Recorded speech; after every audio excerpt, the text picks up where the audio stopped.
Halo, salam, selamat pagi anak-anak. Sebelum kita belajar, malah kita berdoa terlebih dahulu ya, Bapak rekan. Terima kasih Bapak dalam kasih-Mu, terima kasih atas anugerah-Mu. Kami berdoa Bapak kami akan memulai pelajaran kami dari awal ke nanti akhirnya dalam nama Tuhan Yesus. Amin. Selamat pagi. Yuk di pagi hari ini Bapak mau menerangkan tentang pembelajaran, melanjutkan pembelajaran kita di pembelajaran kedua. Ya. Pembelajaran 2 tentang dampak dosa. Oke. Kita tidak tahu. Nah, itu yang dinamakan apa? Pelanggaran atau dampak dosa ya. Oke, misalnya kalau kita masuk sekolah ya, kita main sama teman, kita menjahili teman, terus teman kita marah sama kita. Nah, itu dampak dosa. Nah, menjahili teman itu berdosa, nggak boleh menjahili teman ya. Nanti dampaknya teman kita marah sama kita dan kita dimusuhi ya, atau kita juga dijahili kembali. Nah, nggak boleh ya. Kita sering mendengarkan firman Tuhan yang berkata bahwa apa yang ditabur orang itu akan dituai, di dalam Galatia 6 ayat sampai 10. Nah, di ayat firman Tuhan aja juga mengatakan apa yang ditabur itu akan dituai. Jika orang menanam padi, itu akan menuai padi yang berlimpah. Misalnya padi cuma segini kan, ditanam, ditabur di sawah, di ladang. Nah, itu banyak banget nanti hasilnya. Enggak cuma segini yang bisa nih. Nah, terus begitu pula kita manusia ya, jatuh dalam dosa, sudah kehilangan kesucian, kasih, akal budi, cemburu, dan dipenuhi oleh dosa-dosa. Nah, kalau manusia jatuh ke dalam dosa, ya kan, kesucian itu hilang. Terus dia dipenuhi dengan kemarahan, amarah, ya. Terus dia itu sama Tuhan itu jauh. Terus akal budi, hikmat itu jauh daripada dia. Ya. Semua perbuatan yang dilakukan manusia pasti menimbulkan akibat dan dampak. Nah, yang tadi kan, orang yang rajin menabur pasti akan menuai, orang yang rajin belajar pasti akan menuai hasil yang baik. Nah, orang yang bertalenta banyak, dia rajin mengembangkan talentanya, dia akan mendapatkan hasil yang terbaik bagi buatnya. Nah, lagi bawahnya, tetapi orang malas bekerja pasti tidak akan mendapatkan upahnya. Nah, ini kalau orang malas, udah tahu kan orang malas itu tidak mau mengerjakan soal, tidak mau berusaha. Nah, itu orang malas. Begitu juga perbuatan dosa mendatangkan dampak bagi orang yang melakukannya atau yang melanggarnya. Nah, dampak dosa bagi diri kita sendiri juga buat orang lain. Misalnya ada orang yang mencuri, ya kan, mencuri barang. Terus orang lain itu merasa kehilangan, ya kan, padahal barang itu barang yang dibutuhkan, yang sangat penting buat dia. Nah, dia itu merugikan orang lain yang pertama, ya kan. Yang kedua, walaupun buat kita, walaupun buat orang yang mencuri, ya. Nah, untuk kebutuhannya, dia juga akan dapat dampaknya. Suatu kali dia akan dapat dampaknya. Karena dia udah mencuri, ketahuan, ketangkap polisi, nah masuk penjara. Nah, itu dampaknya.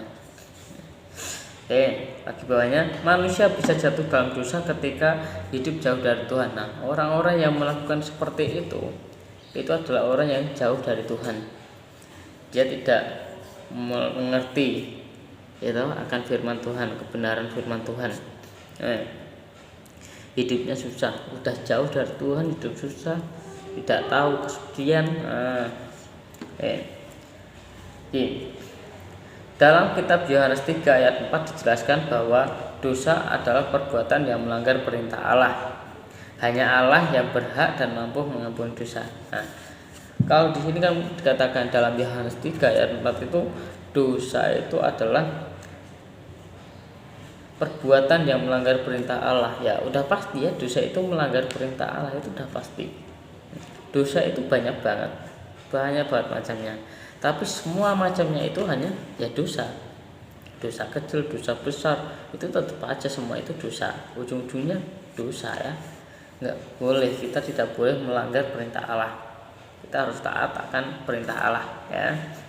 Dosa diawali dari bibit-bibit kecil di dalam hati. Nah, misalnya tadi kita menjahili teman, kita ada kesempatan, wah ini teman saya ini bisa dijahili, nggak boleh ya, nggak boleh dijahili. Sama teman itu nggak boleh dijahili ya. Sama teman itu harus saling menghargai, tidak boleh menjahili, tidak boleh mengejek, tidak boleh membuli dan lain-lainnya ya, nggak boleh. Walaupun cuma ada pemikiran sekecil aja di pikiran kita, tidak boleh dilakukan, itu udah berdosa. Dosa menimbulkan dampak buat orang lain, menimbulkan dampak buat orang lain jauh banget. Nanti kasihan teman-temannya ya yang dijahili ya. Orang yang berbuat dosa pasti mendapat hukuman. Nah, udah tahu kan, orang yang melakukan pelanggaran itu pasti akan mendapat hukuman. Di sekolah melakukan pelanggaran dihukum sama bapak ibu guru, di lingkungan masyarakat nanti ya sama masyarakat ataupun dilaporkan ke polisi. Kalau di lingkungan keluarga kita ya orang tua kita yang akan menegur. Nah, kita belajar dari kisah perjanjian lama, yaitu dari kisah Habel dan Kain. Nah, Habel dan Kain itu adalah anak dari Adam dan Hawa. Nah, mereka berdua bertani dan berternak. Nah, Kain dan Habel mereka itu berternak dan bertani, terus pada harinya di hari hanya mereka itu mendapatkan hasil yang terbaik ya, terus dia persembahkan kedua-duanya ke hadapan Tuhan. Kain sebagai contoh orang yang jatuh ke dalam dosa. Nah, ya kan, Kain adalah salah satu contoh yang jatuh ke dalam dosa karena Kain itu merasa iri sama Habel. Habel mempersembahkan lembu sapi korban untuk bakar kepada Tuhan, terus si Kain mempersembahkan hasil panennya. Itu dua-duanya terbaik, tapi karena untuk korban bakaran Tuhan memilih punya si Habel. Nah, terus si Kain ini nggak dipilih kan, walaupun dia yang terbaik. Si Kain nggak dipilih, si Habel yang dipilih, si Kain nggak dipilih. Terus si Kain itu merasa iri hati padahal dia cuma iri hati di dalam hatinya aja, baru di dalam pemikirannya aja ya. Si Habel merasa iri. Nah, si Kain merasa iri terhadap Habel. Nah, suatu saat rasa irinya itu berkembang menjadi sebuah kemarahan, kebencian, kedengkian terhadap Habel. Nah, terus suatu saat ada waktu kesempatan si Kain menghajar Habel sampai meninggal. Nah, sampai meninggal, darahnya Habel itu jatuh ke dalam tanah. Kan walaupun orang tuanya tidak tahu, tetapi Tuhan itu maha tahu ya. Tuhan itu maha suci, Tuhan itu maha sumber rahmat ya. Tuhan itu tahu. Tuhan itu tahu dan Tuhan datang kepada si Kain. Kain, darah adikmu itu berteriak-teriak dari tanah. Nah,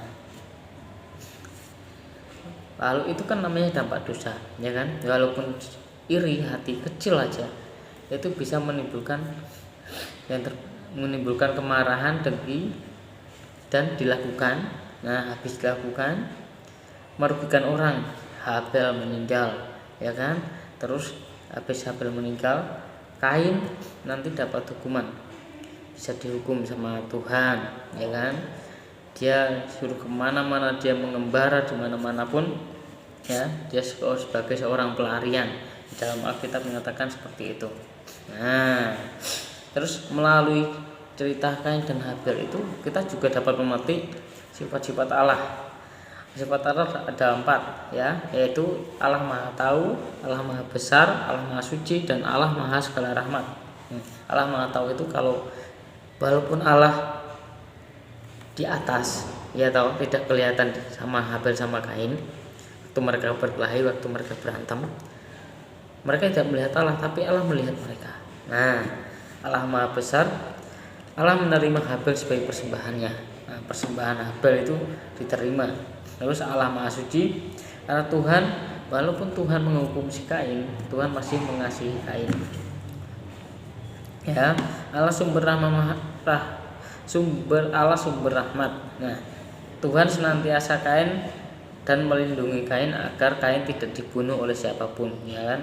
Tuhan mengasih tanda kepada kain di dahinya ini, ya, di dalam di dahinya, nggak tahu warnanya hitam atau putih atau coklat. Tuhan memberi tanda pada di dahinya kain supaya kain itu tidak dibunuh oleh orang, ya, tidak dibunuh oleh siapapun. Yaitu rahmatnya Tuhan kepada kain. Ya, kita tidak boleh melakukan pelanggaran dosa, kita tidak boleh melakukan kesalahan, ya. Kita tidak boleh melakukan pelanggaran, kita tidak boleh benci sama teman, kita tidak boleh melanggar atau mengganggu teman atau menjahili teman atau membuli teman, ya. Kita harus hidup semua itu bersama teman, bersama keluarga, kita harus bersama, hidup damai, ya, saling melengkapi, saling mencukupi. Yuk, sampai sini, yuk mari kita berdoa. Yuk mari kita berdoa, ya. Udah menutup jumpaan kita. Yuk mari kita berdoa. Tuhan Yesus, terima kasih dalam kasih-Mu, terima kasih atas anugerah-Mu Bapa. Kami udah memulai pembelajaran kami dari awal hingga akhirnya, dan kami udah menyelesaikan pembelajaran kami Bapa. Kiranya berkati kami, pimpin kami dimanapun kami berada, dan kami jadi salam berkat buat orang sekitar kami. Dalam nama Tuhan selalu, ya. Amin.